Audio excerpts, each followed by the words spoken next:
Hello दोस्तों, बहुत-बहुत स्वागत है आपका हमारे चैनल में। प्रेगनेंसी में जो समस्या की आज हम बात करेंगे वो है साँस फूलना। बहुत ही आम समस्या है और ये प्रेगनेंसी में आपको किसी भी समय पे झेलनी पड़ सकती है, ये समस्या इतनी आम है। आपको साँस लेने में दिक्कत हो सकती है, कभी-कभी इसके साथ जो है और जो सिम्पटम्स आपको दिखेंगे वो होगा सुबह-सुबह के समय पे जी मचलाना या मॉर्निंग सिकनेस या फिर आपको बदहज़मी या फिर गैस की समस्या भी हो सकती है। तो दोस्तों, अगर आपको इस तरह की समस्या हो रही है तो बिल्कुल भी आप परेशान ना हों। 80 से ज़्यादा प्रतिशत गर्भवती महिलाओं को ये समस्या झेलनी पड़ती है। तो इसके कुछ घरेलू तरीके और ये ऐसा क्यों होता है, वो हम सब कुछ जानेंगे। तो चलिए दोस्तों, वीडियो को शुरू करते हैं। तो सबसे पहले दोस्तों, जो हार्मोन्स होते हैं, जैसे ही आप प्रेग्नेंट होते हैं तो आपके शरीर के अंदर हार्मोन्स में बहुत ज़्यादा उतार और चढ़ाव होता है।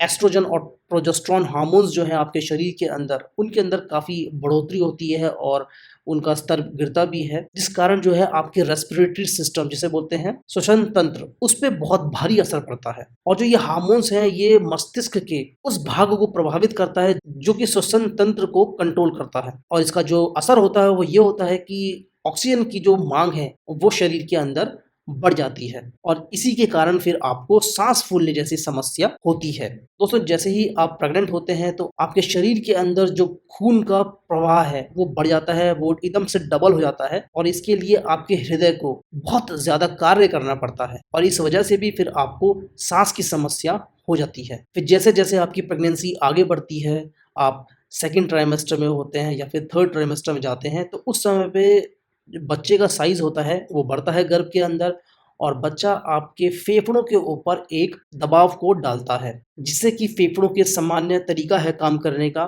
फैलने का और सिकुड़ने का, उसमें बाधा आती है और इसके परिणाम स्वरूप आपको साँस फूलने जैसी समस्या होती है। बच्चा बढ़ रहा होता है और उसको ऑक्सीजन की सप्लाई ज़्यादा से ज़्यादा चाहिए होती है, लेकिन फेफड़ों के ऊपर बढ़ते हुए दबाव के कारण आप सही तरीके से साँस नहीं ले पाते हैं और इसी कारण से आपको साँस फूलने की समस्या होती है। दोस्तों, ये समस्या बहुत आम है, जैसे कि मैं आपको बता चुका हूँ और लगभग 80% महिलाओं को ये समस्या झेलनी पड़ती है। लेकिन अगर आपको ये समस्या बहुत ज़्यादा हो रही है तो इसका एक और कारण भी हो सकता है, वो ये है कि आपके गर्भ के अंदर एक से ज़्यादा बच्चे हैं। तो जब ज़्यादा बच्चे होते हैं, एक से ज़्यादा ज़्यादा बच्चे होते हैं तो फेफड़ों पे बहुत ज़्यादा दबाव पड़ता है और जिस कारण से भी आपको साँस फूलने की समस्या होती है।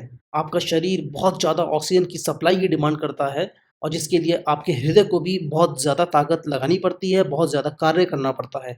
तो ये सब कुछ मिला-जुला असर होता है, जिसके कारण आपको साँस फूलने की समस्या आती है। अगर आपको अनीमिया की समस्या है या फिर अगर आप पहले से ही अस्थमा या फिर दमा के शिकार हैं, तो भी आपको ये समस्या देखने को मिलेगी। तो ऐसी कभी भी आपको समस्या महसूस हो रही है, आपको ऐसा लग रहा है कि आपके दिल की धड़कन बहुत ज़्यादा धड़क रही है, आपके हाथ-पाँव जो हैं वो ठंडे पड़ रहे हैं, उनका टेम्परेचर डाउन हो रहा है, आपको सीने में जलन की शिकायत महसूस हो रही है और आपको बहुत ज़्यादा साँस फूलती है, तो ये सब अगर आपको लक्षण दिखें तो आपको उस समय पे अपने डॉक्टर से ज़रूर संपर्क करना चाहिए। कभी भी आपको कोई भी प्रॉब्लम हो, अपने डॉक्टर से संपर्क बना के रखना है।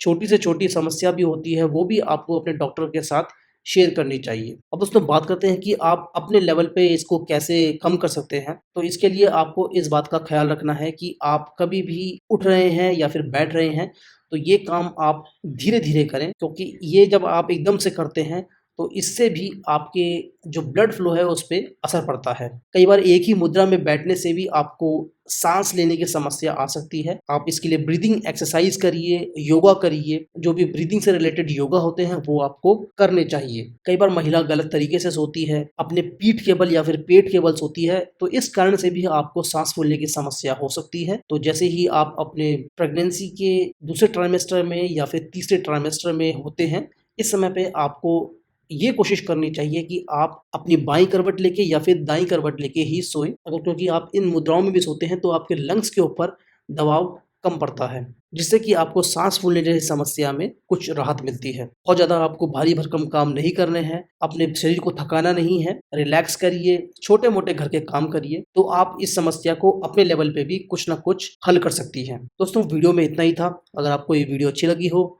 तो लाइक बटन अवश्य प्रेस करें, चैनल में नए हैं तो सब्सक्राइब करें, बेल आइकन को दबाएं और उसके बाद आने वाले ऑप्शंस में से ऑल को सेलेक्ट करें ताकि आपको सारे के सारे नोटिफिकेशंस सही समय पे मिल सके। ख्याल रखिए अपना, मिलेंगे नेक्स्ट वीडियो में। नमस्कार।